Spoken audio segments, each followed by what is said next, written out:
Assalamualaikum warahmatullahi wabarakatuh. Sahabat muslimin yang senantiasa dirahmati Allah Subhanahu wa ta'ala. Dalam sebuah hikayat, ada seorang pemabuk yang telah meninggal dunia, tepatnya di daerah Basrah, sehingga istrinya tidak mendapatkan orang yang membantunya untuk mengubur suaminya, karena dianggap oleh penduduk di daerahnya itu bahwa suaminya itu sangat rusak moralnya.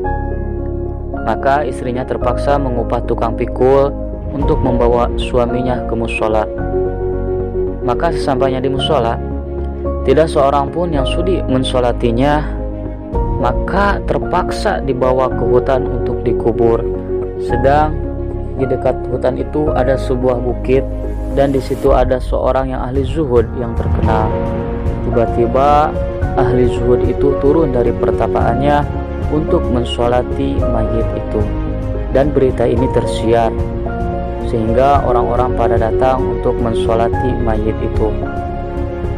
Lalu karena mereka merasa takjub terhadap yang turun dari pertapaannya untuk mensolati mayit itu, lalu mereka bertanya, mengapa ia turun untuk mensolati mayit ini? Jawabnya, aku diperintah turun ke tempat ini karena ada jenazah yang telah diampuni oleh Allah, sedang di situ tidak ada orang kecuali istrinya. Maka orang-orang bertambah heran mendengar keterangan orang zahid itu. Lalu ahli zuhud itu bertanya pada istrinya tentang kelakuan suaminya. Maka jawab istrinya, sebagaimana yang telah diketahui orang banyak, yaitu ia sepanjang hari di kedai khamar dan hanya sibuk minum khamar dan mabuk. Dan ketika ditanya, apakah amalnya yang baik? Lalu jawab istrinya, tidak ada.